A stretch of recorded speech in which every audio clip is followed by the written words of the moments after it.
Ladies and gentlemen, welcome. Today is my distinct pleasure to introduce a man who is recognized. The battle of evolution is only one skirmish in a much larger war. Science simply makes no use of the hypothesis of God.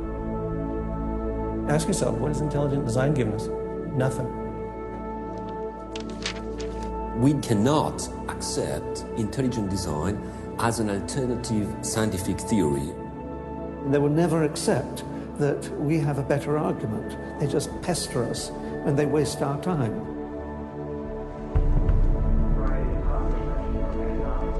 Civil rights, to how to ruin your life in 10 easy steps. Today, Ben is speaking on the topic that has become increasingly important to him over recent years. While Ben has always been an ardent supporter of science, lately he has noticed an alarming trend in the scientific establishment that could have dire consequences for every American. Without further ado, please join me in giving a warm welcome for Mr. Ben Stein. Thank you. Thank you very much. Thank you very, very much. Thank you. Thank you very much, everybody. Thank you very much, gangsters. Thank you very, very much. Freedom is the essence of America. We're talking about freedom of speech, freedom of assembly, freedom from fear, freedom of religion. Martin Luther King said, America is essentially a dream, and he said it is a dream of freedom and equality, and freedom is the way to equality. And America simply would not be America without freedom. In every turning point in our history, the decision has always been about freedom. Freedom is what makes this country great. Freedom has allowed us to create, to explore, to overcome every challenge we have faced as a nation. But imagine if these freedoms were taken away. Where would we be? What would we lose? Well, unfortunately, I no longer need to imagine. It's happening. We are losing our freedom in one of the most important sectors of society, science. I have always assumed that scientists were free to ask any question, to pursue any line of inquiry without fear of reprisal. But recently, I've been alarmed to discover that this is not the case.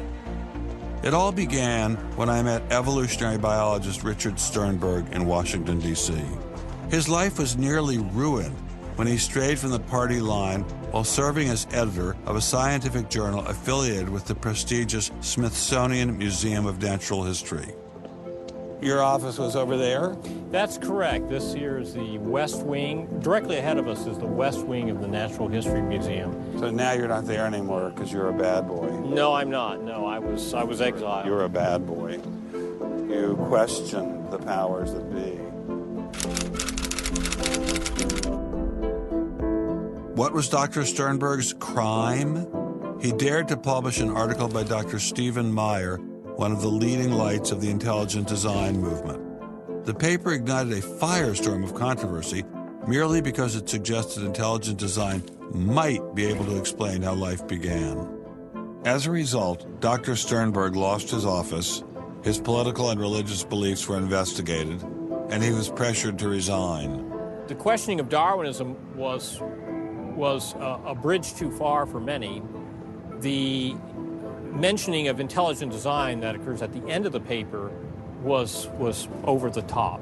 And I think the intelligent design proponents have raised a number of very important questions. And you wanted to get those questions brought up and discussed. Placed on the table. Placed on the table. People were so upset about it.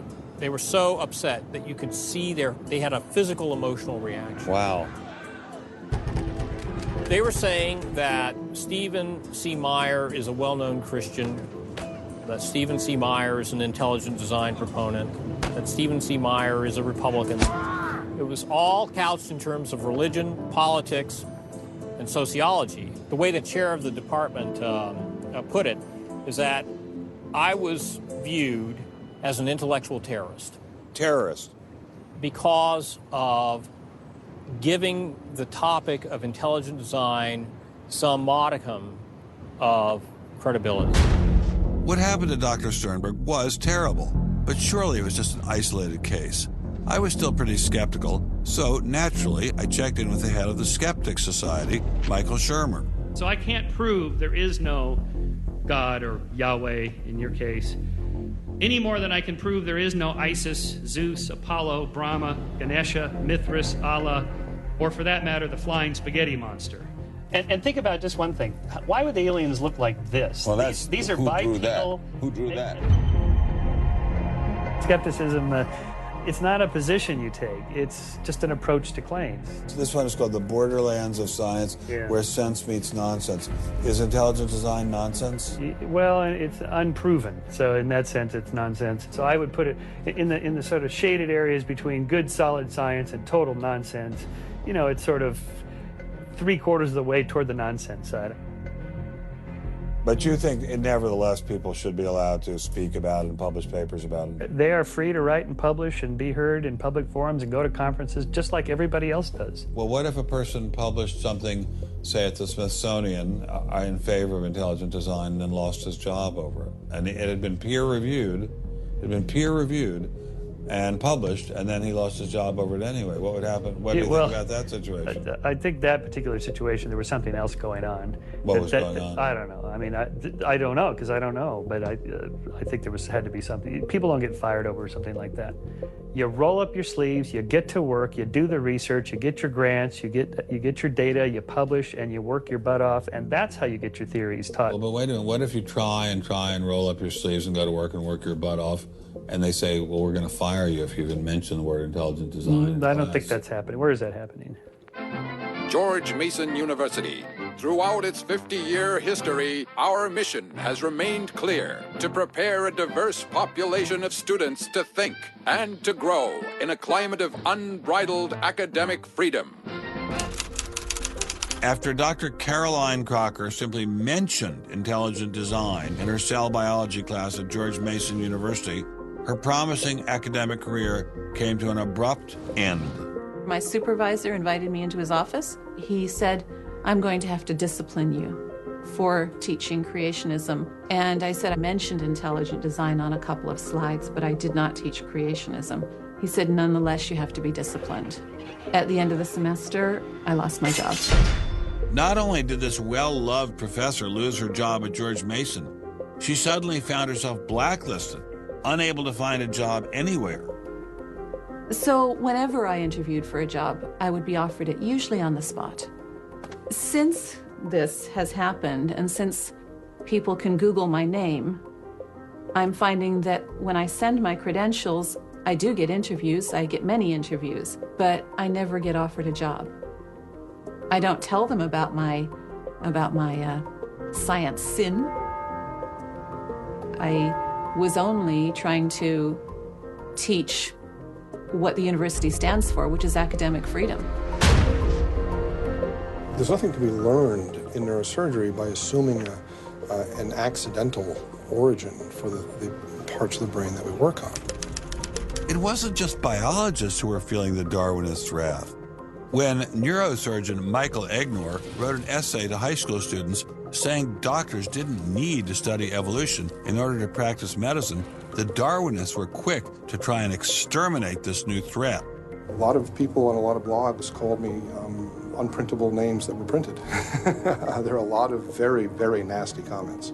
Other people suggested that people call the university I work at and suggested perhaps it's time for me to retire. I realized when I kind of went public with my doubts about the adequacy of Darwin's theory, that I would encounter criticism. What has amazed me is the viciousness and the sort of baseness of it. I'm an old guy. I have tenure. I'm academically safe. But the young people and what is happening to them in America right now because of this scientism gulag is really terrible. Apparently, Professor Marks was not as safe as he thought. A few months after this interview, Baylor University shut down his research website and forced him to return grant money once they discovered a link between his work and intelligent design. In order to attract grants, you have to market yourself. So you put up sites and call yourself labs and groups and things like that in order to get visibility. And in my entire experience in academia, I never went to any superior and asked them any permission to put up any of these labs. So the fact that this was singled out, let alone shut down, is jaw-dropping. It's astonishing. I have never been treated like this in my about 30 years in academia. Shut up, you freak! I said shut up! It's a man! If you peel back the onion, I think that there is no doubt that the center of this is my work in what some would call intelligent design. People really get emotional about this. Whenever you say intelligent design in a room of academics, them's fighting words. Creationists. Astronomer Guillermo Gonzalez found himself in a fierce shootout with Iowa State University following the publication of his book, arguing that the universe is intelligently designed. Despite a stellar research record that has led to the discovery of several planets, his application for tenure was denied, putting his career in jeopardy. I worried about my tenure a little bit in 2005 when the petition was being circulated because I viewed that as a strategy of Hector Avalos and his associates to try to poison the atmosphere on campus against me because he knew I wasn't tenured yet and I was very vulnerable. I have little doubt that I would have tenure now if I hadn't done any professional work on intelligent design. Dr. Gonzalez had this advice for scientists who might be thinking about following his example. If they value their careers, they should keep quiet about their intelligent design views. We know there are times and places to be quiet, and other times and places when we can make noise if we want to. Will you show us? Of course. Boys and girls, how would you like to show some of the ways we know of being quiet? It's the kind of thing where you just learn to keep your mouth shut. In addition to those scientists who were willing to appear on camera, we encountered many more who didn't dare show their face for fear of losing their jobs. You use an intelligent design perspective to get the research done, but you're not allowed to talk about it in public. And so there is definitely incentive, if you think about it, for people to remain within the mainstream. You know, what's he up to? What is he thinking? Is he one of them? That kind of thing. If I write intelligent design, they hear creationism. They hear religious right. They hear theocracy. So it appears Mr. Shermer, the self-styled skeptic, was wrong on this one. Intelligent design was being suppressed in a systematic and ruthless fashion. But maybe intelligent design should be suppressed. I didn't like what was happening to these scientists, but on the other hand, we don't want our kids being taught that the Earth is flat or that the Holocaust never happened. It was time to ask the scientific establishment what was so bad about intelligent design. Intelligent design people are not genuine scientists. Intelligent design is a racket. It's just propaganda. The only intelligent thing about it is to have got people to call it that. It's really very stupid as well. Everybody knows science education in America is appalling. What we don't need at this time is intelligent design in the classrooms. To present intelligent design stunts their educational growth. It stunts their intellectual growth. But what I don't understand is how these animals could have been on Earth millions of years before man. And the Bible says the whole Earth was created in only 6 days. It wasn't just the educational aspects of intelligent design that had scientists concerned. Many suspected the movement masked a much larger agenda. Intelligent design is a set of excuses to squeeze creationism into the classrooms. Get intelligent design in the schools today, and we can have school prayers tomorrow. Any other complaints? Can you imagine anything more boring? The boredom attached to ID is supreme. It is so boring that I can't even bother to think about it much anymore. It's just utterly boring. Love is in the air, everywhere I look around. Love is in the air, every sight and every sound. Love was in the air, all right, but none of it was directed toward intelligent design. There seemed to be a lot to hate about ID, and nearly all of that hatred was focused on one place.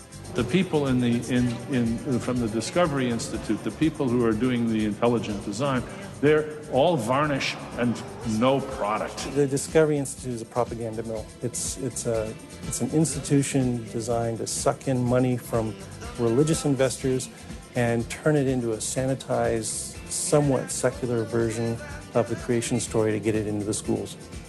If they have a way of understanding nature that's superior to the one that we all are making lots of discoveries using, great. Bring it on.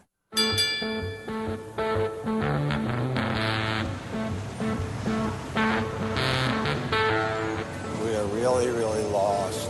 I think it's on 3rd. I think it's on 3rd. I think it's down there. I have no idea where this place is.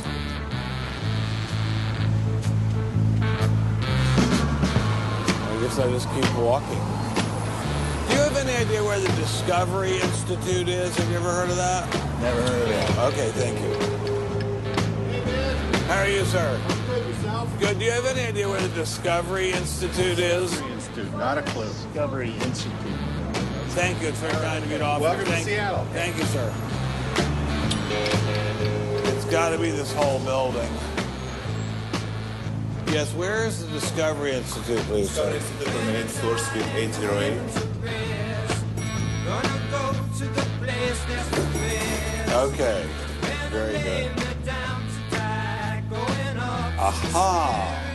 Success at last. Aha! We found you. Are you Bruce Chapman? I am. How are you? I'm Ben Stein. Well, very kind of you to have me here. Well, I'm delighted to meet you. Can I look around and see your office? Absolutely. Do you just have this floor, or do you have several other floors as well? No, this is it. This is it? You've made an awful lot of trouble for being in such a small office. I thought it was going to be like the Pentagon. We're like the little boy that said the emperor has no clothes. And he didn't have a big organization either. When you go around and raise funds, your people are not saying to you, by the way, we're going to get all these scientists out of the classroom and put Christ back in the classroom. Well, I don't know that Christ has ever been in the science classroom. This is not a religious argument. This is something that people, we have fellows who are Jewish or agnostic or various other things. There are people, there are Muslim scientists. There are people of all kinds of backgrounds who agree that Darwin's theory has failed. And so why would you bring religion into it? You don't need religion. This is a red herring, Ben. People who don't have an argument are reduced to throwing sand in your eyes. Well, if the Discovery Institute could get its wish about this subject, what would your wish be? Well, on this subject, as on others, we'd like people to be able to have a robust dialogue and even a debate where the evidence, the best evidence, in this case, the best scientific evidence is made available to people. Well, surely no one questions there should be a debate. Oh, yes, they do. They do? They say the debate has been settled. Well, that the issue's when settled. was the debate settled? Ben, I'd like you to talk to the scientists. You don't want to get your science from me. Mr. Chapman claimed ID had nothing to do with religion. So why was my first stop Biola University, formerly known as the Bible Institute of Los Angeles? Your own personal Jesus. Someone to hear your prayers, someone who cares. Footnote in the history of science, the inference that Stonehenge was caused by intelligence. Personal Jesus. Remarkably stable in terms of all the knowledge. Someone to hear your prayers, someone who's there.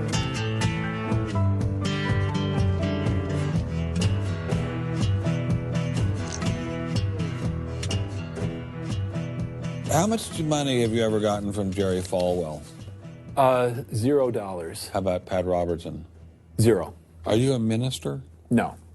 Are you a priest? No. Pastor? No. Youth pastor? Oh, I did teach Sunday school once. Has this all been resolved? I mean, aren't we all Darwinists now? Except for a few cranks like you? Well, it's a funny thing that questions that aren't properly answered don't go away. This question is loaded with all kinds of political baggage, but one-on-one at a scientific meeting after the third or fourth beer, my experience has been that many evolutionary biologists will say, yeah, this theory's got a lot of problems. So you mean to tell me that there really is a debate among scientists about whether or not evolution occurred? Well, evolution is a kind of funny word. It depends on how one defines it. If it means simply change over time, even the most rock-ribbed fundamentalist knows that the history of the Earth has changed, that there's been change over time. If you define evolution precisely, though, to mean the common descent of all life on Earth from a single ancestor via undirected mutation and natural selection, that's textbook definition of neo-Darwinism. Biologists of the first rank have real questions. But the modern theory of intelligent design is just microwaved creationism. I don't think that's the case. Creationism, properly understood, begins with the Bible and says, how can I fit the Bible into the data of science? Intelligent design doesn't do that. Intelligent design is the study of patterns in nature that are best explained as a result of intelligence. So intelligent designers believe that God is the designer? Not necessarily. Intelligent design is a minimal commitment scientifically to the possibility of detecting intelligent causation. Dr. Nelson didn't sound like a crazy person, but I still suspected ID was nothing but reheated creationism. My next stop didn't seem like it was going to alleviate those fears. I didn't crawl out of the ocean, I didn't come from no monkey. But science tends to forget evolution's just a theory. They present it in the textbooks and on animal TV. Like it's fact, but tell me, were you there 12 million BC? Evolution is from an intelligent design perspective, is perfectly acceptable if the sense is that how did the design get implemented? The issue is there real design there, and are these material mechanisms like natural selection, are these adequate to account for everything we see in biology? And our argument is no, it's not. But Darwin produced all this evidence from his travels and his studies at the Galapagos that evolution explained things. If you look at the history of science, people often have a good idea and then they decide just to run with it. And they say, we're going to apply this everywhere. And so Darwin takes his idea of natural selection and says, I'm going to explain all of life with it. I mean, physics used to be Newtonian physics. Newton was physics. And then we got to look to Einstein, general relativity. It's not, Newton isn't enough. Well, I think likewise what we're finding with Darwin is that he had some valid insights, but it's not the whole picture. Okay, Darwinism may not be the complete picture, but what made these guys think they had the missing pieces?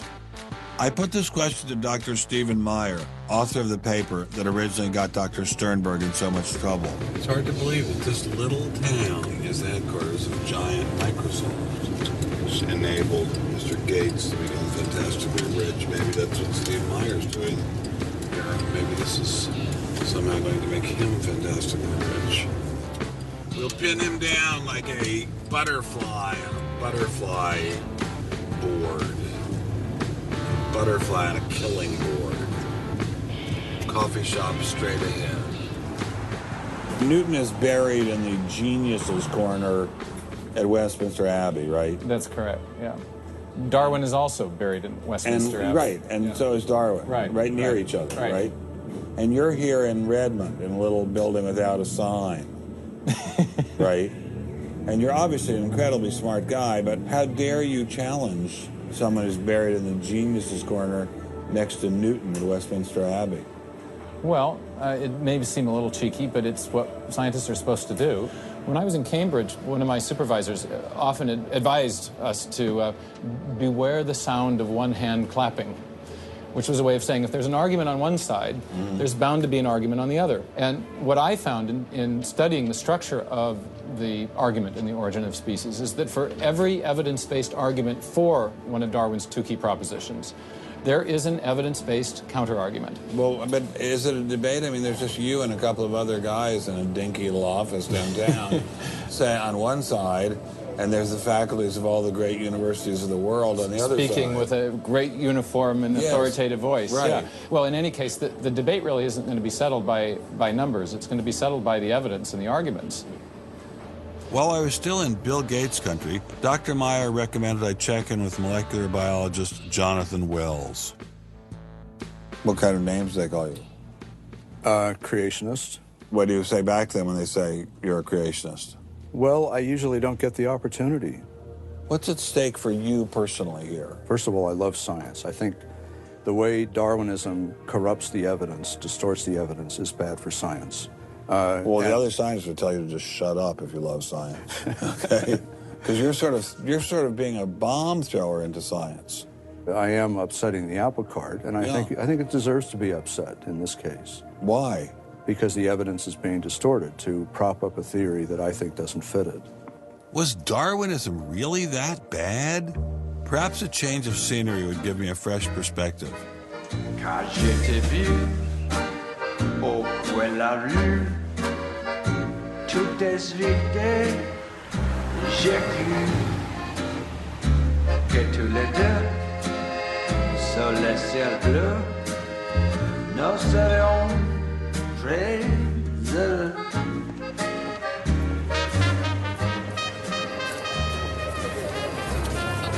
Mr. Berlinski, I assume? Mr. Stein. How are you, sir? So where are you from originally? I was born in New York. Yes. Spent 31 years in Manhattan. Yes. And I spent a lot of time in California, too. And tell me all the various universities where you studied or taught. No, I was at Princeton, then I had a professorship at Stanford, and then I left Stanford, and I taught at Rutgers. I left Rutgers, and I taught at the City College in New York. I left the City College of New York. I taught at the Baruch College. I taught at San Jose. What did you teach at Baruch College? Anything they wanted. Come on in. Thank you, monsieur. What an old building. Wow. It's the oldest in Paris. You're kidding. Merci, monsieur. Ah, je vous en prie, monsieur. Merci. Wow, this is fabulous.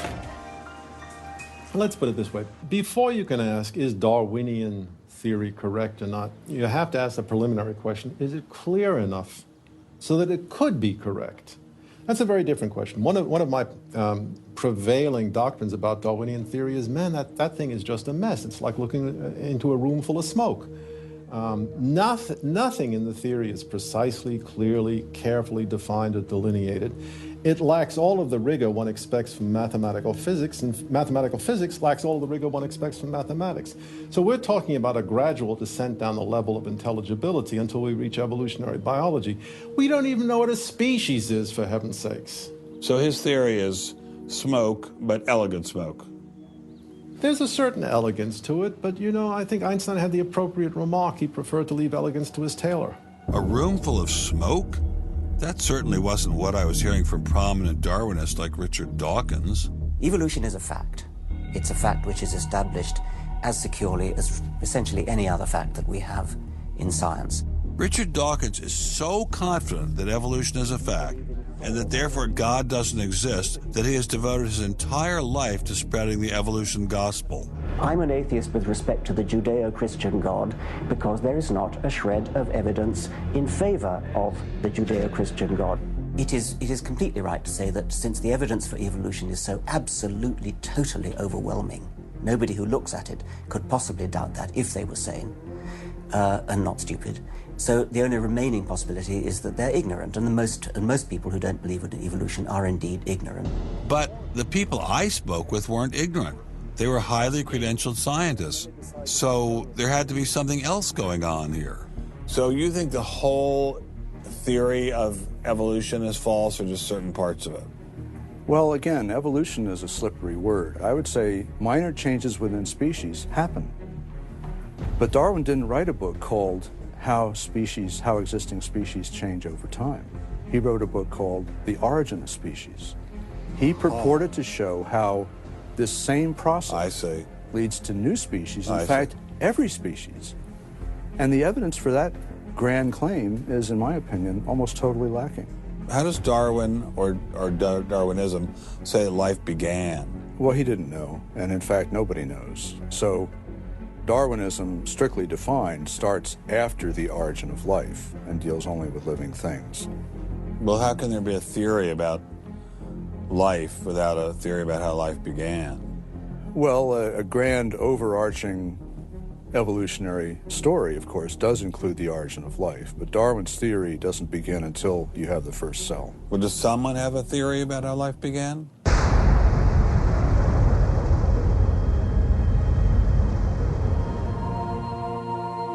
This is the story of a small planet in space called Earth. For a typical Darwinian explanation of how life originated, Dr. Wells directed me toward this documentary. The chemical elements essential for life, hydrogen, oxygen, carbon, and nitrogen, were now in place. What was needed was a way of combining them. Perhaps the energy came from lightning. Whatever it was. Excuse me? Whatever it was, energy managed to arrange these chemical ingredients in just the right way. Whatever it was? I was hoping for something a little more scientific. The most popular idea has been that life emerged spontaneously from primordial soup. In 1953, Stanley Miller mixed water, methane, ammonia, and hydrogen to simulate the early Earth's atmosphere. Then he ran electricity through it in an attempt to jumpstart life. It's alive! It's alive! It didn't work. While the initial results seemed promising, 50 years later, most serious scientists have abandoned this approach in favor of alternate theories. Prominent Darwinist Michael Roos attempted to explain one of them to me. He wasn't kidding. How did we get from an inorganic world to the world of the cell? Well, one popular theory is that it might have started off on the backs of crystals. My crystal ball. Molecules piggybacked on the back of crystals forming, and that this led to more and more complex. But of course, the nice thing about crystals is every now and then you get mistakes, mutations, and that this opens the way for natural selection. But at one point there was not a living thing, yeah, and then there was a living thing. How did that happen? Well, that's just I've just told you.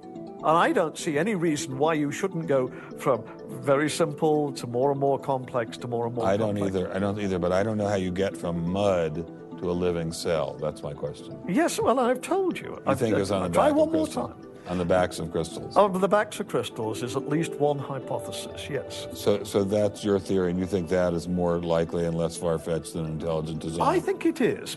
I wouldn't put Ben Stein's money on Dr. Roos's joyriding crystals, but it did make me wonder, what were the chances of life arising on its own? It's been speculated that probably there would have to be a minimum of about 250 proteins to provide a minimal life function. If that's really true, then I think it's almost inconceivable that life could have happened in some simple step-by-step way. Okay, so the simplest form of life requires at least 250 proteins to function. What's so difficult about that? Welcome to the Casino of Life. Who wants to spin for a chance to win? Oh, sure. I'll give it a shot. What do I win? Take a look at this. Huh? How about the world's first single-cell organism? This perfectly aligned string of proteins could be yours. Now, take a spin.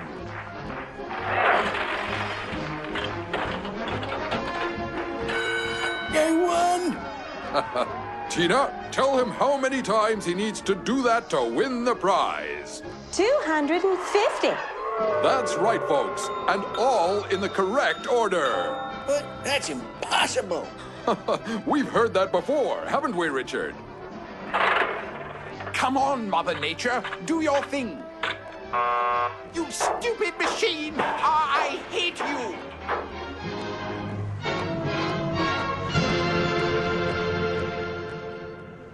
we're talking about something that's staggeringly improbable, roughly 1 in a trillion, trillion, trillion, trillion, trillion, trillion. Let all of life choose a million, a trillion, trillion. The number is essentially zero. Something has to skew nature to choose the ones that work. So, in the game of life, it looks as if the house always wins.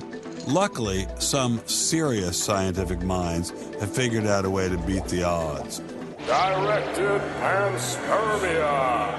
When faced with the overwhelming problem of the origin of life, Nobel Prize winner Francis Crick proposed this theory, that life was seeded on Earth, which basically means aliens did it. Crystals? Aliens? I thought we were talking about science, not science fiction. We don't know what caused life to arise. Did it arise by a purely undirected process? Or did it arise by some kind of intelligent guidance or design? And the rules of science are being applied to actually foreclose one of the two possible answers to that very fundamental and basic and important question. So the rules of science say we will consider any possibility except one that is guided. Exactly. No matter how life began, on the backs of crystals or in the test tube of some intelligent designer, everyone agrees it started with a single cell. But what is a cell? Let me ask you a question. Yeah. Darwin wrote The Origin of Species in 1859, published it in 1859. He had an idea of the cell as being quite simple, correct? Yeah, everybody did. Okay. If he thought of the cell as being a Buick, what is the cell now in terms of its complexity by comparison? A galaxy. If Darwin thought a cell was, say, a mud hut, what do we now know that a cell is? More complicated than a Saturn V. So what is in a cell as far as we know now? A world that Darwin never could have imagined. I needed someone who could give me a glimpse into this world. So we went to molecular biologist Doug Axe. Think of a cell as being a nanofactory, a factory where, on a very small scale, digital instructions are being used to make the components of the factory. Here we have the famous DNA double helix. You can see the two helical strands that are intertwined and wind around each other on the outside of the molecule. This is the material that stores all of our genetic information. In higher life forms, this will be the equivalent of something like a gigabyte of information stored in the molecules that form the individual chromosomes, all packed within the nucleus, which is a tiny fraction of the entire cell size. So what does DNA do? Well, the information in DNA ends up providing the information for sequencing the amino acids to make protein. We have information in a one-dimensional form that provides the information for a three-dimensional form.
I'm finally just beginning to grasp the complexity of the cell.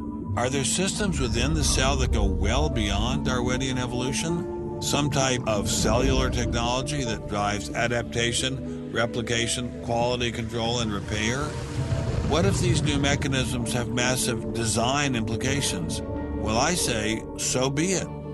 The cell really is like nothing we've ever seen in the physical world. That's got to be firmly grasped. That's not something we can just say, oh, well, it's just a little bit more of the same old, same old. It's not the same old, same old. we are finding is that there's information that's in the cell that cannot be accounted for in terms of these undirected material causes. So it has to be. And so there's some other, so it has to be an information source. So one of the key questions faced by modern biology is, where do you get information from? Well, Darwin assumed that the increase in information comes from natural selection. But natural selection reduces genetic information, and we know this from all the genetic population studies that we have. And where does the new genetic information going to come from? Well, that's the big question.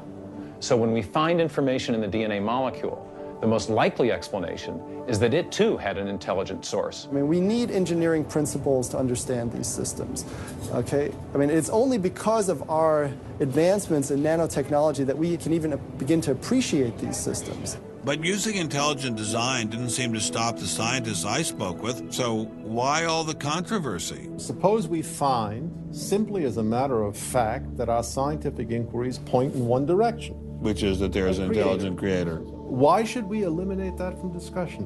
Streng verboten? How come? Why? Streng verboten. Very good. What does streng verboten mean? Strongly forbidden. Strongly forbidden. You've got two possible hypotheses. You've got a wall through the middle of through your brain, in effect, through your thinking. You say, well, you can't consider anything on this side of the wall. Only hypotheses on this side of the wall are permissible for consideration. What about academic freedom? I mean, can't we just talk about this?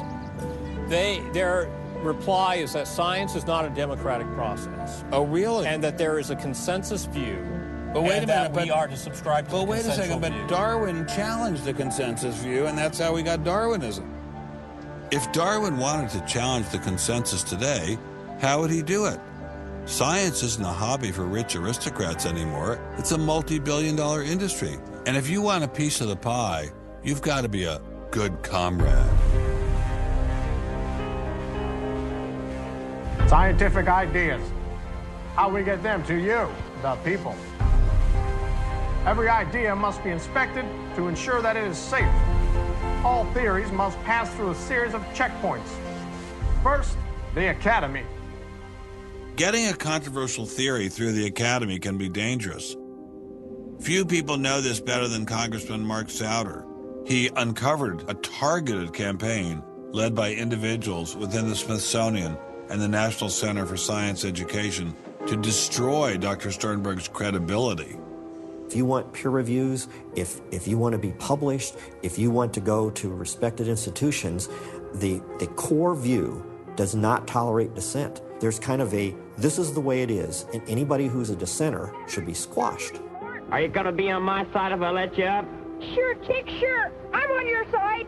Just let me up. I'll do anything you say. Souder isn't the only one who has witnessed the Academy's tactics. Journalist Larry Witham has seen similar behavior during his 25 years of covering the evolution controversy.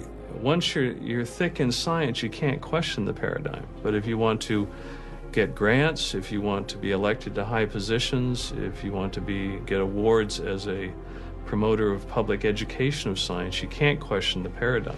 People cannot be trusted to form their own opinions. This business about open-mindedness is nonsense. Why is the scientific establishment so afraid of free speech? There is this fear that if one aspect of the theory is closely scrutinized, there's going to be an unraveling. Who are you?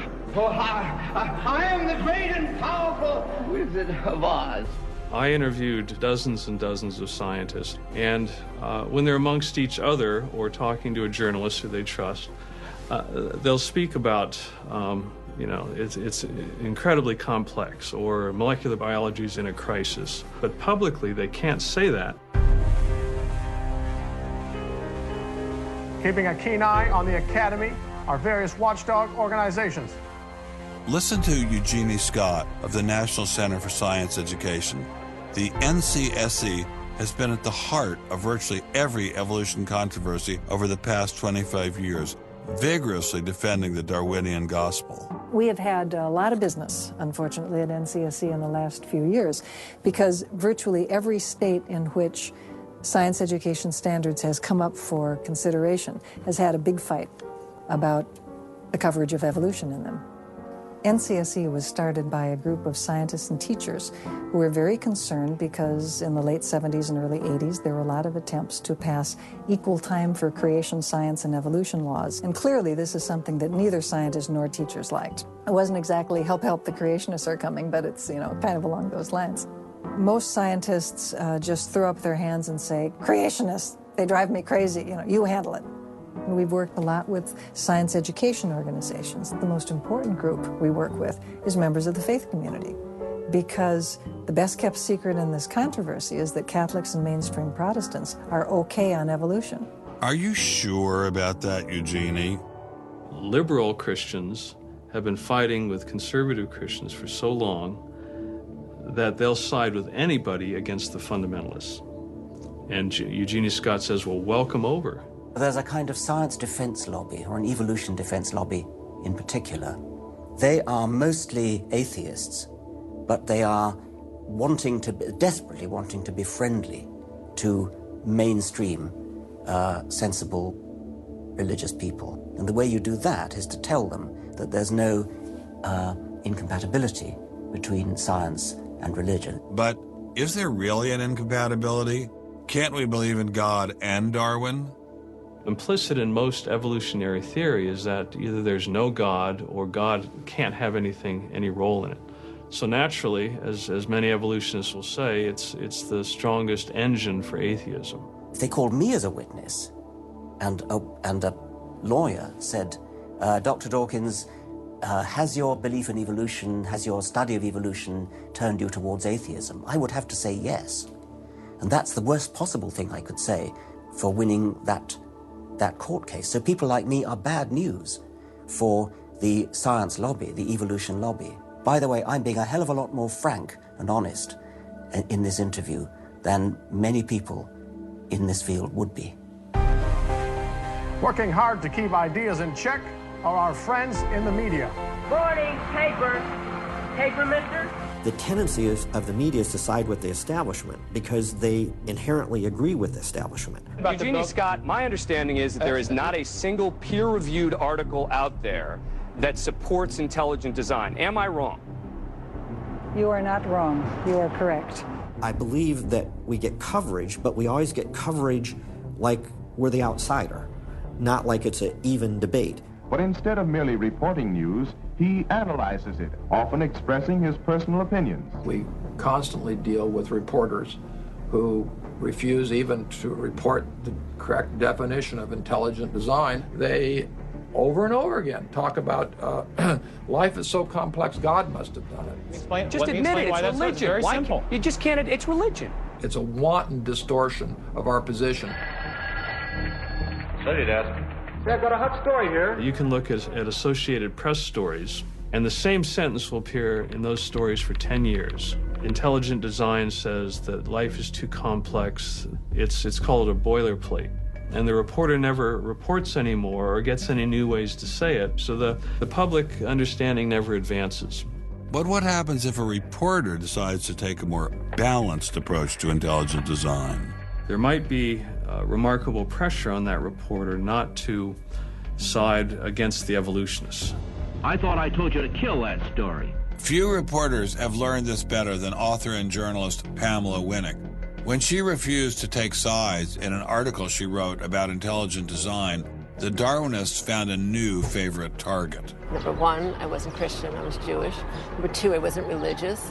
Number three, I was not taking a position in favor of creationism. I was writing about intelligent design, and it didn't matter. After I wrote that one piece, everything I wrote on the subject was scrutinized.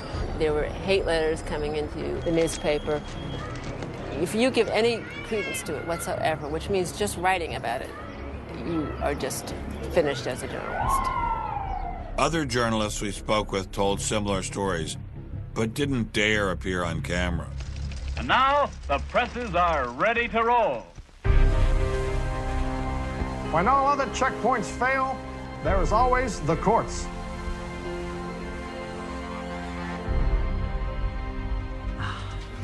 We have spent an enormous amount of time trying to prove to the court what everybody already knows, that intelligent design is a particular religious belief.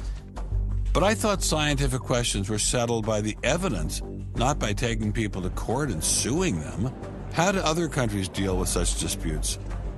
Dr. Marcy Giertuk, a population geneticist who now represents Poland in the European Parliament, was able to shed some light on this topic. The censorship of teaching criticism of evolution is and always was much stronger in, say, in your country, in the United States, than it ever was in Poland. Why?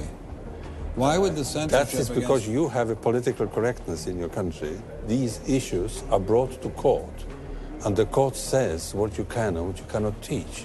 We want to know what you teach, what books you use, how you teach it. We never had that sort of way of deciding scientific issues in Poland. We never had the courts involved. So you are saying that as far as the teaching of science is concerned, Poland is freer academically than the United States? I think in this particular issue of evolution, I think this is true. But how effective are the courts in deciding such matters? What about the general idea that intelligent design is doomed as a result of several recent legal setbacks? I think court cases don't decide anything. I mean, if you look at the Scopes trial, who won that trial?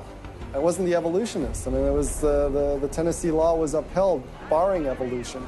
And yet, in the popular imagination, Scopes is the hero. Inherit the Wind, that movie, which is really bogus history based on the Scopes trial, has carried the day. These issues go much deeper than any decision by a judge. The evolution debate does seem to run much deeper than the courts, much deeper even than science. To generate this level of hostility, ID must threaten something at the very core of the Darwinian establishment. The entire globe is today the site of a momentous conflict. It is the challenge of ideas.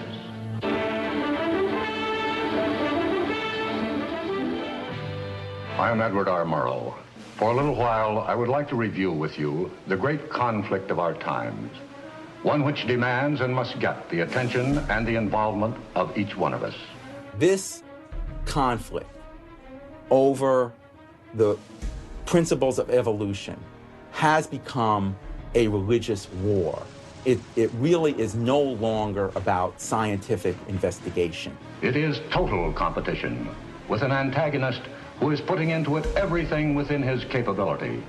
The situation has reached a point where many of evolution's top apologists have switched from defending Darwinism to attacking religion in what they see as a bid to stamp out intelligent design at the source. Richard Dawkins is the best example of this.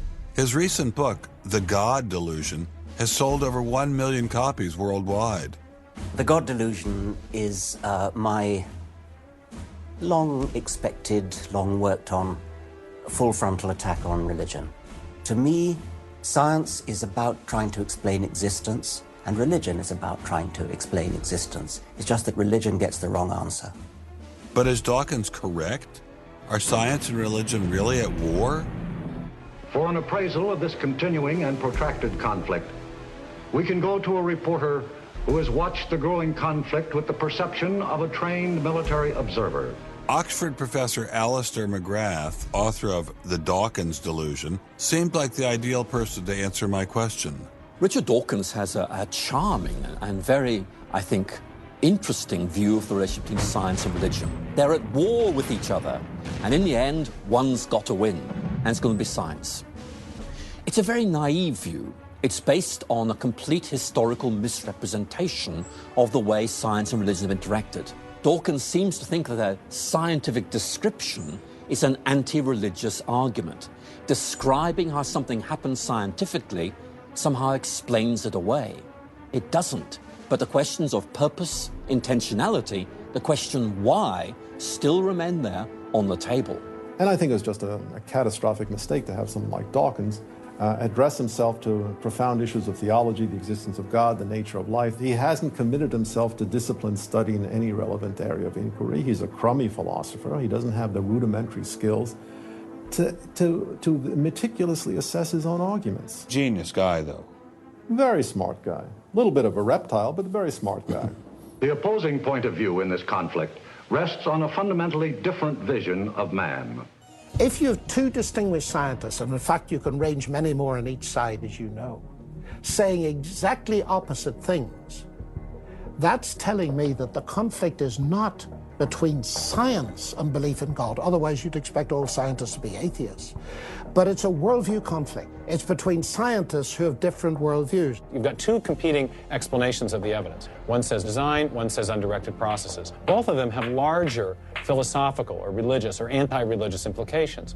So you can't say that one of those two theories is scientific and the other is unscientific simply because they have implications. Both have implications. People who tell you, for example, that science tells you all you need to know about the world, or that science tells you that religion is all wrong, or science tells you there is no God, those people aren't telling you scientific things. They are saying metaphysical things, and they have to defend their positions for metaphysical reasons.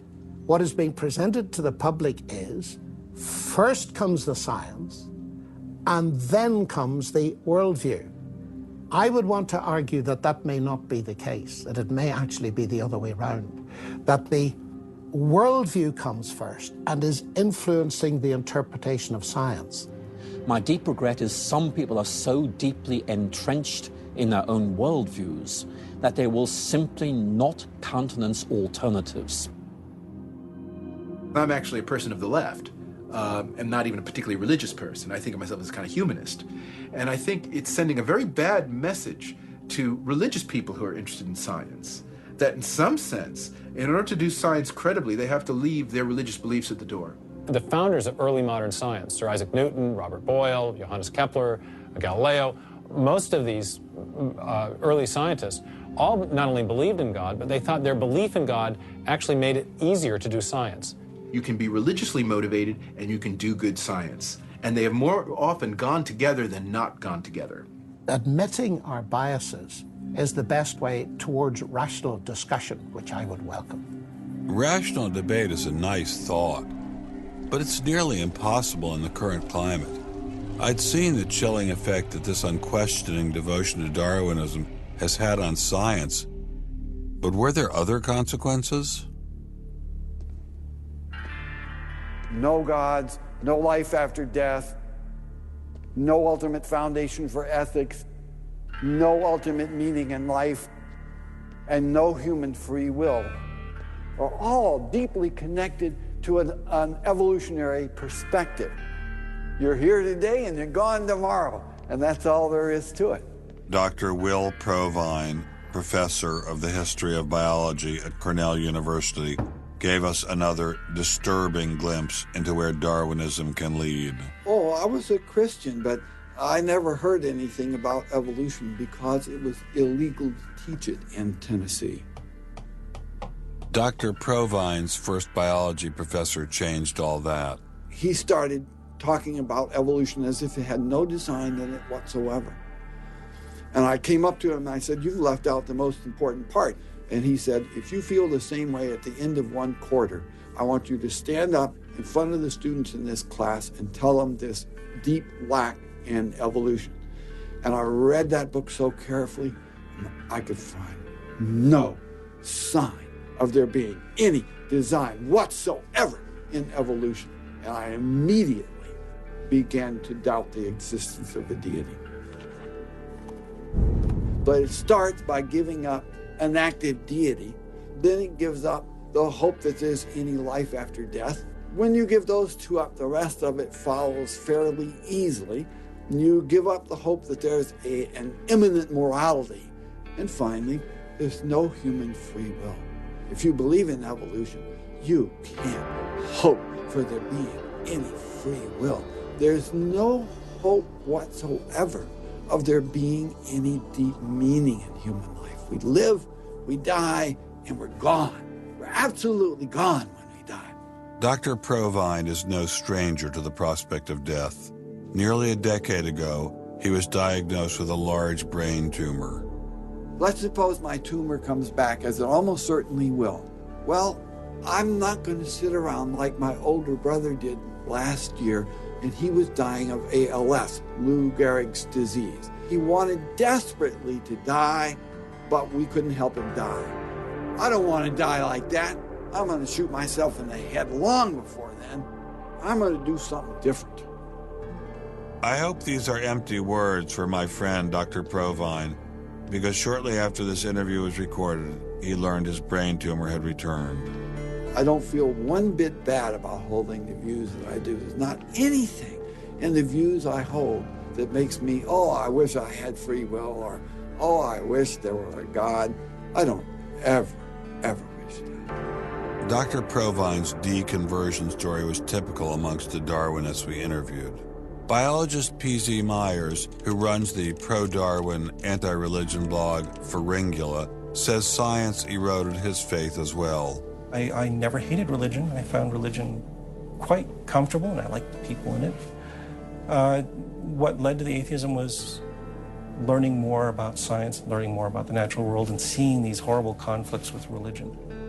And it was then, when I discovered evolution, when I discovered Darwinism, that I realized there's this magnificently elegant, stunningly elegant explanation, which I didn't quite understand to begin with. When I did understand it, then that finally killed off my remaining religious faith. After hearing these stories, I was not surprised to discover that most evolutionary biologists share Professor Dawkins' views.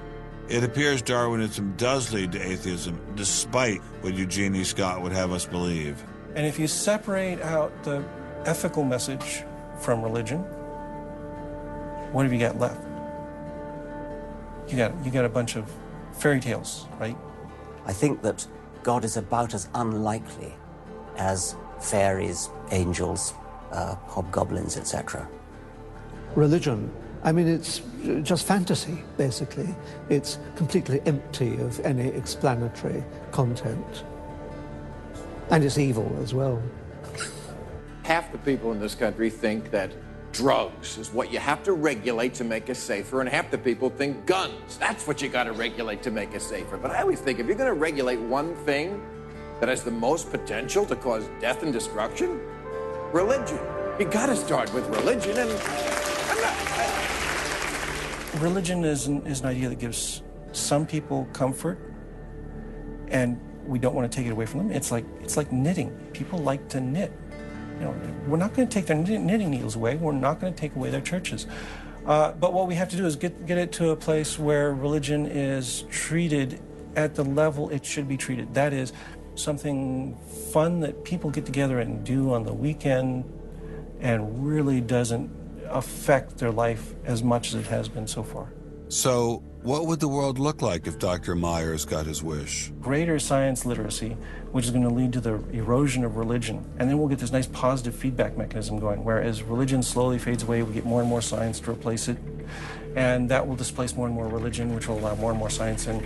And we'll eventually get to that point where religion has taken that appropriate place as a side dish rather than the main course.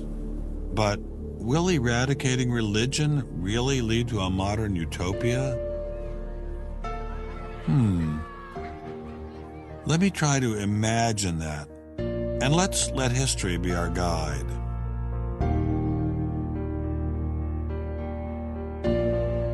In part, I think Matthew Arnold put his hands on it when he spoke about the withdrawal of faith. There is a connection between a society that has at least a minimal commitment to certain kinds of transcendental values and what human beings permit themselves to do one to the other. That got me thinking, what other societies have used Darwinism to trump all other authorities, including religion? As a Jew, my mind leapt to one regime in particular. The connection between Hitler and Darwin is, of course, historically a difficult connection because they were separated by a good many years. One was English, one was German. Nonetheless, if you open Mein Kampf and read it, especially if you can read it in German, the correspondence between Darwinian ideas and Nazi ideas just leaps from the page. Of course, you have to add every historical caution. Not everyone who read Darwin became a Nazi. Obviously not. No one is making that case. Darwinism is not a sufficient condition for a phenomenon like Nazism, but I think it's certainly a necessary one. This was a connection I had to explore personally.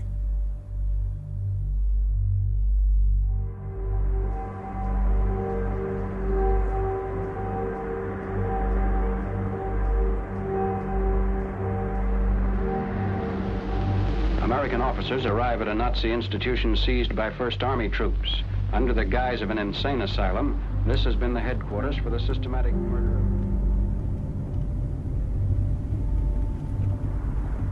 So what is this place? During Second World War, 15,000 people were killed here. Why were they killed? They were killed because they were people with handicaps. Why kill them? What's the point of killing them? People who were not able to work, people who were not able to live by themselves, that they were useless eaters. Useless eaters. And life unworthy of living. This idea grew up in the 20s. So long before National Socialism, biologists, anthropologists, they thought that maybe mankind could, or the government could interfere into the growth of the population. I see. And they had the utopia that they would have a society without illness and without handicap. Alles Lebensschwache geht in der Natur unfehlbar zugrunde. Wir Menschen haben gegen dieses Gesetz der natürlichen Auslese in den letzten Jahrzehnten furchtbar gesündigt. Wir haben unwertes Leben nicht nur erhalten, wir haben ihm auch Vermehrung gewährt. Die Nachkommen dieser Kranken sahen so aus, die tiefer stehen als jedes Tier. So this was a Darwinian concept? Yes. And also a Malthusian concept, very much Malthusian. Malthusian? Thomas Malthus, who said that there was a shortage of resources, English philosopher, so there was a shortage. Yes, but the Nazis, they relied on Darwin. They relied on Darwin? Yes, Darwin and German scientists. Patients were led down this hallway to Nazi doctors who decided who would live and who would die. They were accompanied by 15 nurses. Nurses, yes. Nurses, male and female nurses. So nurses were helping lead them to their doom. Yes.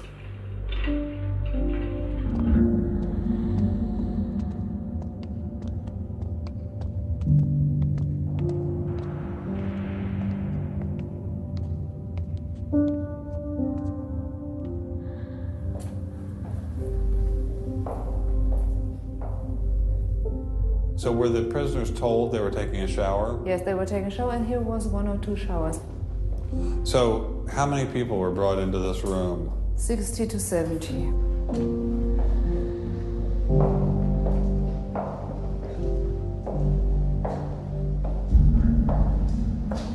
So what is this? This is the dissection table. Do you ever think to yourself, the sane ones were the ones lying here having their brains removed? The insane one was Dr. Gorgas and all the other people did? No, I don't think that, because I think those people who killed here, they were very sane, because they had their purposes. They had purposes? Yes. I don't think they were insane.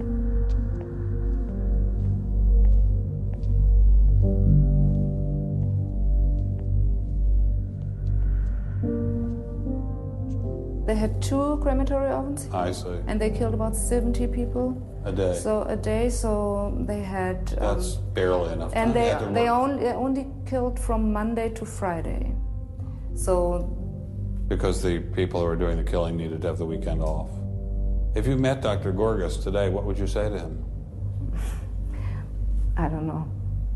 I don't think that it's my role to tell him something.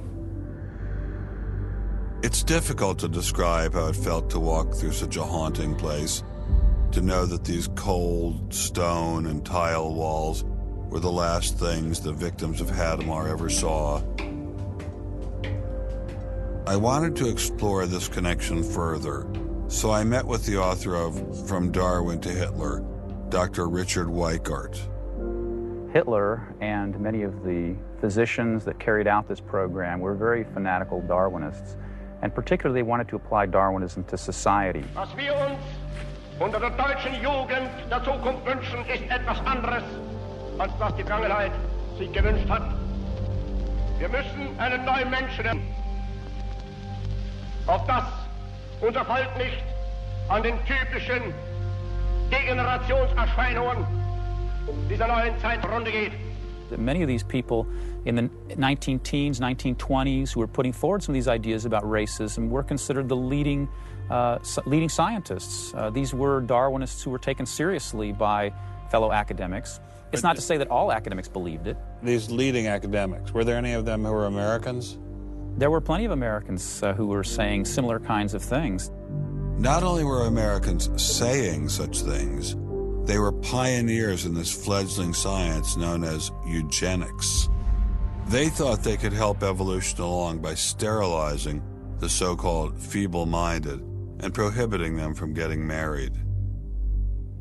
Physicians who are aware of the history of 20th century American medicine harbor some bad feelings towards Darwinists because of eugenics. And the eugenics, which was an attempt to breed human beings, it was the darkest chapter of American medicine ever. There were 50,000 people involuntarily sterilized because they were deemed unfit to breed, basically. Eugenics isn't just history. The spirit of the movement lives on today. Margaret Sanger was the head of Planned Parenthood. She was a very fanatical in her promotion of eugenics. In fact, Planned Parenthood was all about birth control for the impoverished and lower classes to try to help improve the species.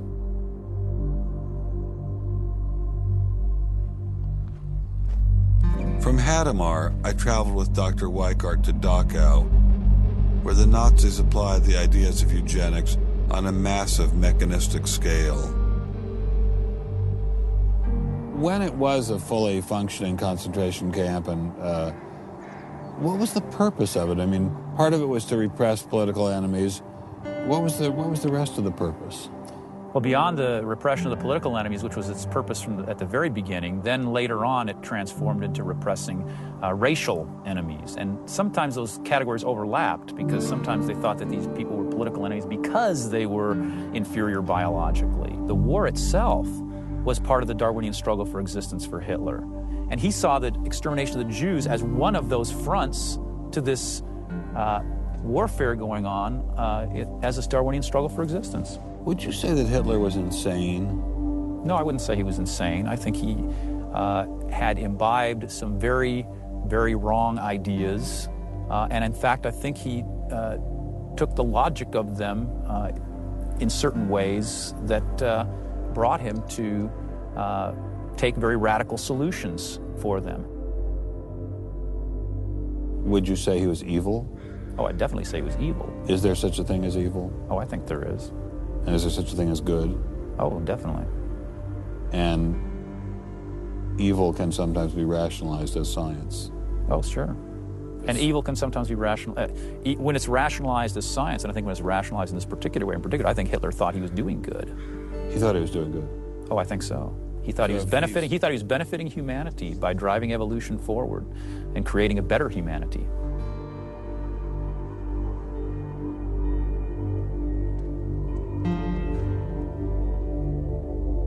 Before leaving Dachau, I stopped by the memorial commemorating the thousands of Jews who were killed there in excruciating conditions.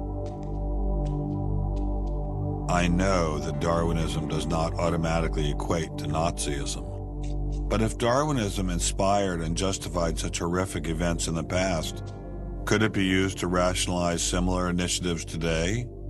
There's a good German expression, so fängt es immer ein. I mean, it always begins in the same way. Something to remember in the context of United States discussions of euthanasia and abortion.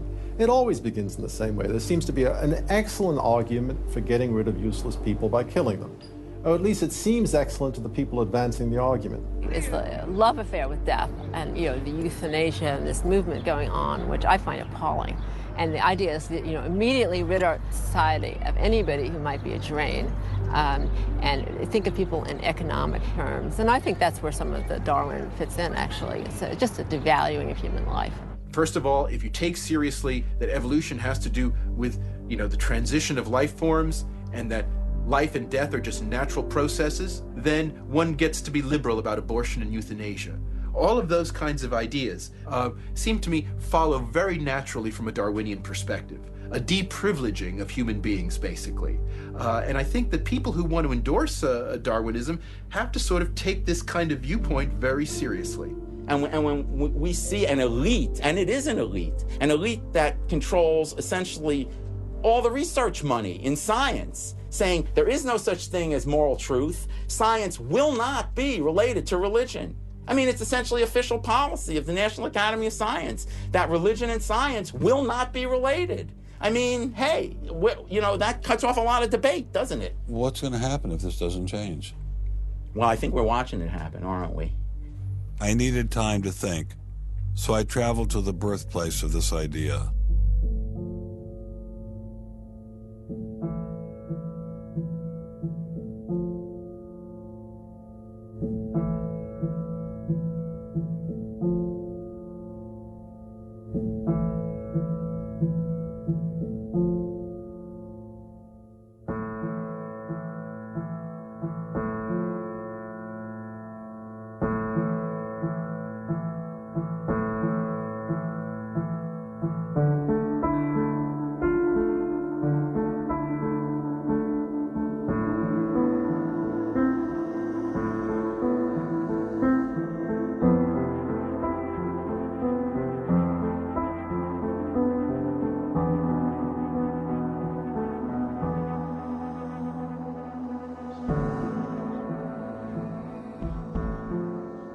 With savages, the weak in body or mind are soon eliminated.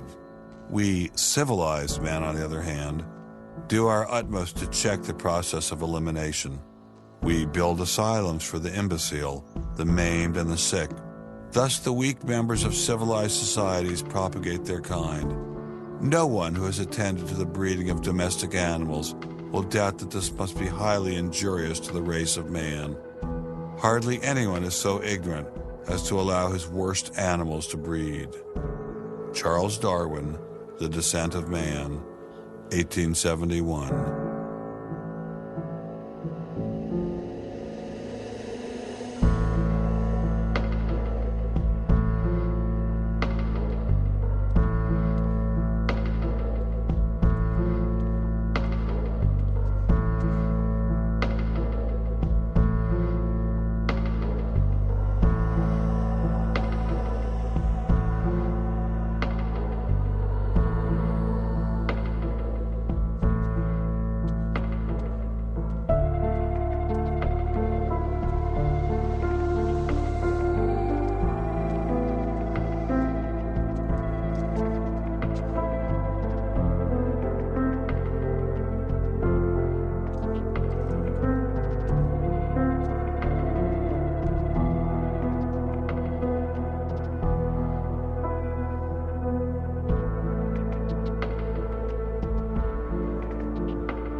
Throughout the Cold War in Germany, there was this wall erected to keep ideas out. It was erected by people who held an ideology, that were afraid of a competition from other ideas that would come into their society. And what we're seeing happening in science today is very much like that. But I think that's just a strategy for protecting a failing ideology from competition. America didn't become the great nation that it is by suppressing ideas. It progressed by allowing freedom of speech and freedom of inquiry. Thomas Jefferson got it right when he wrote, "We hold these truths to be self-evident, that all men are created equal, that they are endowed by their Creator with certain unalienable rights, that among these are life, liberty, and the pursuit of happiness." Hundreds of thousands of Americans have given their lives to protect these values, but now they're under threat once again. It wasn't just scientists who were being expelled.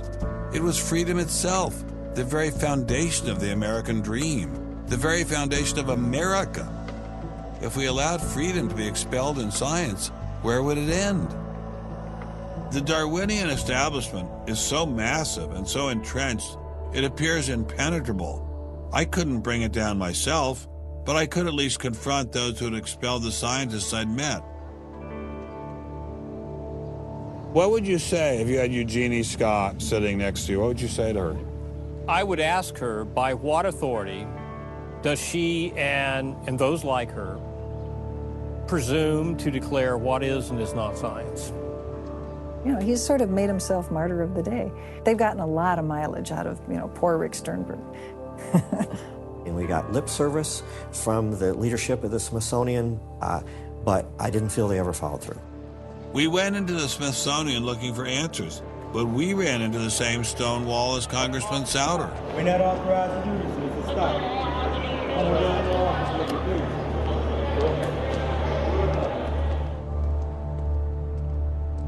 He said, nonetheless, you have to be disciplined, and I lost my job. We did get an interview with a spokesman from George Mason, but it was impossible to knock him off his script. Her contract was not renewed. It was simply not renewing her contract, which she's satisfied. Her contract was not renewed, had nothing to do with the controversy of that topic of intelligent design. I have never been treated like this in my about 30 years in academia. We received a similar reception at Baylor University. They refused to admit that what had happened to Dr. Marks had anything to do with ID. Certainly the conversations I've had, this has not, the intelligent design situation has not been the thrust of the conversation. It's a procedural issue, and that's the way we dealt with it. Funny, that's not how Dean Kelly put things in his original email to Dr. Marks.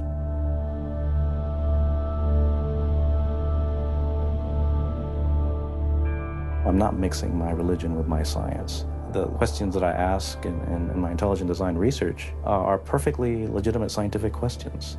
At least the top guns at Iowa State were willing to own up to their actions. What we wanted to stop is the use of the name of ISU to validate intelligent design elsewhere, and we did succeed. I really think a lot of Guillermo. He's a great guy. So, I mean, that's why I'm kind of disappointed, all right, that he should have just left this alone. So, in my opinion, should have just left it alone. Dr. Hauptmann elaborated further on his great regard for Gonzalez. This is quoting an email from you to Mr. Avalos. You say, sometimes it is just best to ignore idiots, in reference to Guillermo. And then the religious nutcases should be challenged at every opportunity. Yeah, because, for example, you... in that case, I'm thinking more of, say, the creationist crowd who claims that God put all the animals on an ark and that's it, all right? That's where all of our animals came from today. That's crazy, okay? You shouldn't be insulting even children with that kind of thing. So these are the idiots, all right? They've always been around. They've always been around. Going after the perpetrators in each of these cases wasn't getting me anywhere. So I reconnected with Dr. Berlinski and Dr. Schroeder to see if they had any advice.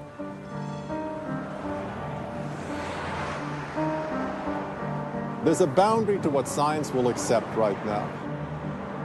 I think the parallel is exactly this wall coming down. Ask any Berliner from the east side what it meant to have the wall come down. If it is possible to make a break in the wall that will allow academia to ask these fundamental questions that exist and allow them in the science classrooms as well. It'd be nice to see the scientific establishment lose some of its prestige and power. It'd be nice to see other questions being opened up. Above all, it'd be nice to have a real spirit of self-criticism penetrating the sciences. What can I do to bring down the wall? Is there anything I can do? Make it apparent to the world that a wall exists. There are vast numbers of persons who talk about academic freedom. And there is academic freedom as long as you're on the correct side of the wall. But if you're on the wrong side of the wall, as we mentioned a few moments ago, you lose tenure, and that's a given. I took Dr. Schroeder's words to heart. Obviously, I couldn't take down the wall myself, but I could confront one of its modern architects.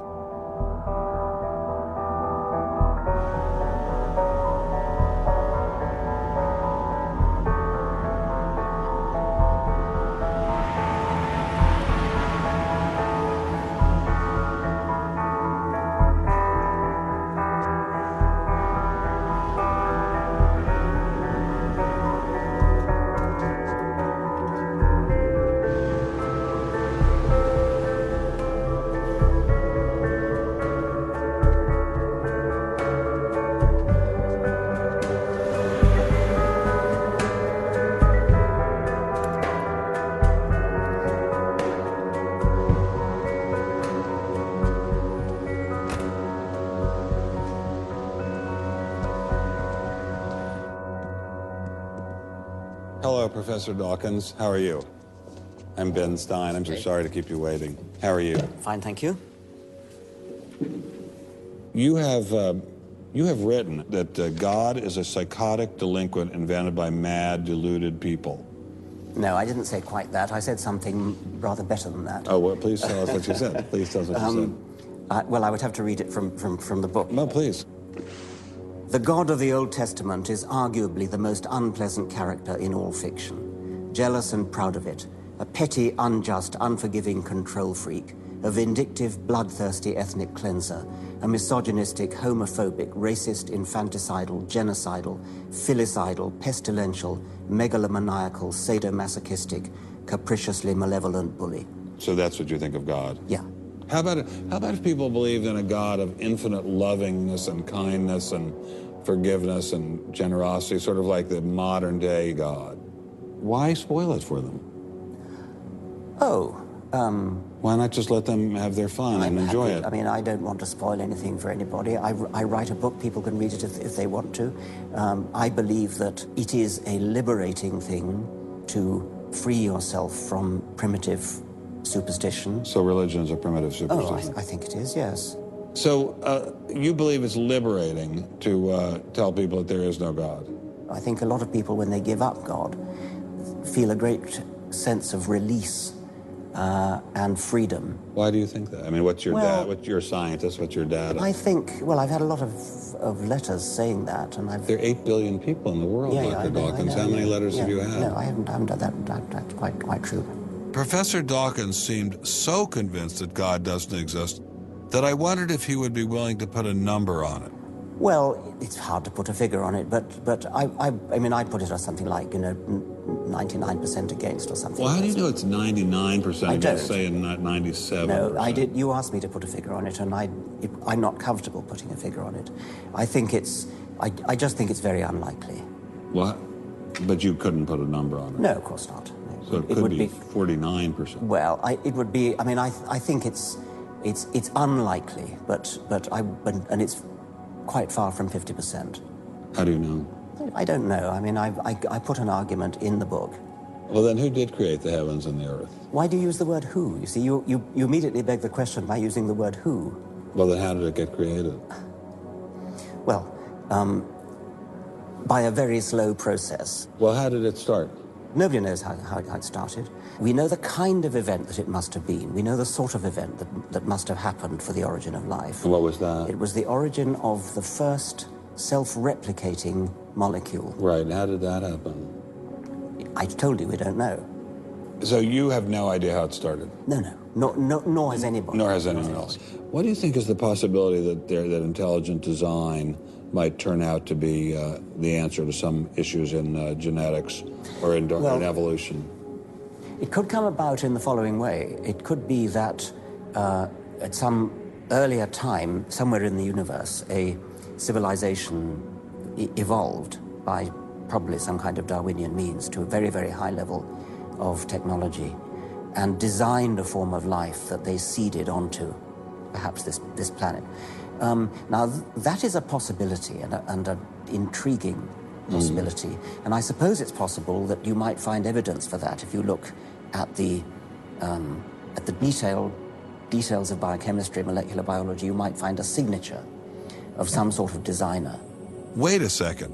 Richard Dawkins thought intelligent design might be a legitimate pursuit? And that designer could well be a higher intelligence from elsewhere in the universe. Well, but that higher intelligence would itself have had to have come about by some explicable or ultimately explicable process. It couldn't have just jumped into existence spontaneously. That's the point. So Professor Dawkins was not against intelligent design, just certain types of designers, such as God. So the Hebrew God, the God of the Old Testament, he doesn't exist in your view? Certainly. I mean, that would be a very unpleasant prospect. And the Holy Trinity of the New Testament, nothing like that. Do you believe in any of the Hindu gods? Like Vishnu? How can you ask such a question? You don't, right? How could I? I mean, why would I, given that I don't believe in any others? You don't believe in the Muslim God? No. I mean, why do you even need to ask? Well, I just wanted to be sure. So you don't believe in any God anywhere? Any God anywhere would be completely incompatible with anything that I've said. I assume. Yeah. I just wanted to make sure you don't believe in any God anywhere. No. What if after you died you ran into God? He said, "What have you been doing, Richard? I mean, what have you been doing? I've been trying to be nice to you. Yeah. I gave you a multi-million-dollar paycheck over and over again with your book, and look what you did." Bertrand Russell had that point put to him, and he said something like, "Sir, why did you take such pains to hide yourself?" But if the intelligent design people are right, God isn't hidden. We may even be able to encounter God through science, if we have the freedom to go there. What could be more intriguing than that?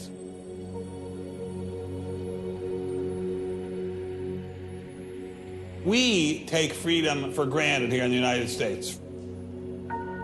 Freedom is what this country is all about. And a huge part of freedom is freedom of inquiry. But now, I'm sorry to say, freedom of inquiry in science is being suppressed. Behind me stands a wall that encircles the free sectors of this city, part of a vast system of barriers. There are people out there who want to keep science in a little box where it can't possibly touch a higher power, cannot possibly touch God. Those barriers cut across Germany in a gash of barbed wire, concrete, dog runs, and guard towers. If you believe in God, and you believe that there is an intrinsic order in the universe, and you believe that it's the role of science to try to pursue and understand better that order, you will be ostracized. I'm frightened by this, but I'm not going to let it stop me from investigating and from speaking. The wall cannot withstand freedom. What I'm asking for is the freedom to follow the evidence wherever it leads. My hope is that there'll be enough independent thinking scientists who don't like to be told what to think. People on both sides of the argument being prepared to talk and listen. And above all, a willingness to keep these dialogues open. It might allow a lot of very good scientists to be scientists who aren't being allowed to be scientists right now.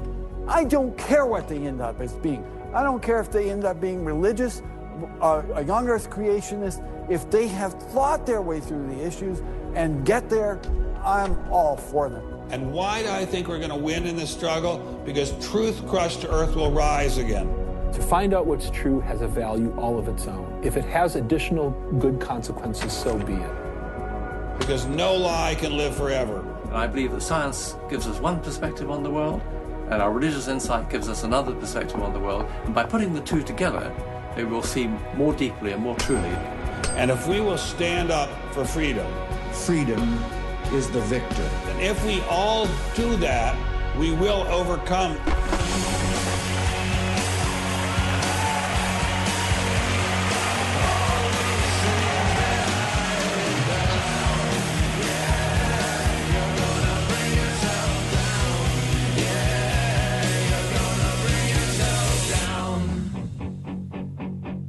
I've taken a first step by speaking out on this issue.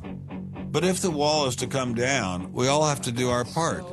Some of you will pay a heavy price for speaking out. You may even lose your job. I guarantee you'll get hate email. But if you don't get involved, will anyone be left to carry on this struggle? Anyone? Anyone?